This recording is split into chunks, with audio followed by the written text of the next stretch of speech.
Moving on to Mars in the 4th house. मंगल चौथे घर में, आपने बहुत सारे एस्ट्रोलजर्स को सुना होगा कि मार्स 4th हाउस में नेचुरल डेबिलिटेशन पोजीशन है और मतलब यहाँ पे अच्छा काम नहीं करता, मदर के साथ अच्छा रिलेशन नहीं देता और ऐसी बहुत सारी नेगेटिव चीज़ें सुनी होंगी, लेकिन ये सच्चाई नहीं है। मार्स चौथे घर में अच्छा काम करता है, लेकिन उसकी एक कंडीशन है, स्मोकिंग एंड ड्रिंकिंग से अगर पर्सन दूर रहे तो maximum of these ill effects ख़त्म हो जाते हैं। तो इसलिए आपको इन चीज़ का ध्यान बहुत बहुत ज़रूरी है। अगर ये रेगुलर बेसिस में हो तो बहुत अच्छा। कुछ लोग होते हैं जो बोलते हैं मैं ओकेजनली ड्रिंक कर लेता हूँ, ओकेजनली स्मोक कर लेता हूँ, वो चीज़ें भी यहाँ पे एप्लीकेबल नहीं हो पाएंगी, क्योंकि मार्स 4th हाउस में वैसे ही बहुत ज़्यादा आप कह सकते हैं सेंसिटिव पोजीशन है। इसे संभाल के रखना बहुत ज़रूरी है। अगर ये थोड़ी सी भी ख़राब हो गई तो ये आपको उसी दिन, जिस दिन आप ये इल इफ़ेक्ट्स की तरफ जाने लगेंगे, उसी दिन आपको ये गलत रिजल्ट्स देने लगेगी। मंगल अगर चौथे घर में होता है तो ये जो इंसान होता है, इसके स्पाउस और इसकी मदर के बीच में लड़ाइयाँ रहती हैं।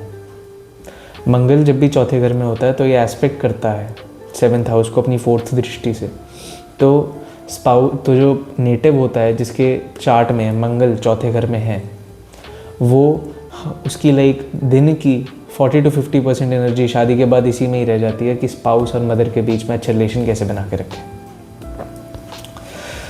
मंगल 4th हाउस के अंदर बहुत ही अच्छा होता है अगर ये अपनी, आप कह सकते हैं, अच्छी राशियों में बैठा हो। अगर ये सूर्य, बृहस्पति या फिर अपनी ही राशियों में बैठा है तो ये यहाँ पे काफ़ी अच्छे रिजल्ट देता है, सोसाइटी में काफ़ी अच्छे नाम पे लेके जाता है। मंगल यहाँ पे कैप्रिकॉन का बैठा है, उच्च का होकर बैठा है, तो काफ़ी ऊंची पोजीशन पे लेके जाता है, लेकिन फिर वहाँ से गिराता भी है क्योंकि शनि का साइन है।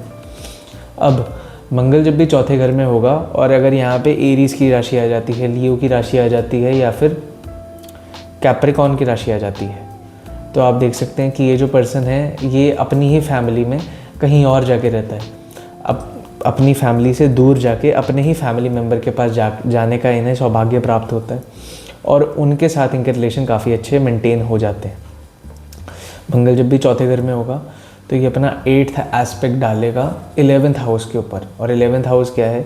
फादर के भाई। तो फादर के जो भाई होंगे उनके साथ इनका अच्छा रिलेशन देखने को नहीं मिलेगा। और अगर आपका मदर के साथ इसमें रिलेशन देखना चाहें तो आप 4th हाउस से जब 8 पोजीशंस अवे जाएंगे तो आप देख सकते हैं मदर की इनहेरिटेंस भी इन्हें प्राप्त नहीं हो पाती। इन जनरल इन्हें इनहेरिटेंस अच्छी खासी प्राप्त हो जाती है। इनको अपने लैंडलॉर्ड्स के साथ इतना अच्छा रिलेशन नहीं देखने को मिलता है इनका। इनको इनहेरिटेंस अच्छी खासी मिलती है अपने फादर की साइड से, और ये अपनी प्रॉपर्टी भी बहुत जल्दी बना लेते हैं अगर जो मैंने आपको शुरू में इफेक्ट्स बताए हैं उनसे अगर ये दूर रहें तो। मंगल यहाँ से 7th एस्पेक्ट डालता है 10th हाउस के ऊपर, डायरेक्ट दृष्टि डालता है 10th हाउस के ऊपर, और 10th हाउस के अंदर या फिर 9th हाउस के अंदर यहाँ पे अगर चांद या फिर सूर्य आके बैठ जाते हैं तो इन्हें इनहेरिटेंस मिलना पक्का हो जाता है।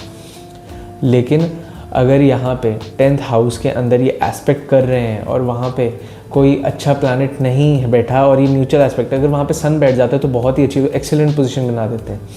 लेकिन अगर वहाँ पे कोई भी आप कह सकते हैं अगर ये राहु केतु के प्रभाव में आ जाए, अगर ये मंगल केतु के प्रभाव में आ जाए तो ये मदर से सेपरेटिंग टेंडेंसीज भी दे देता है।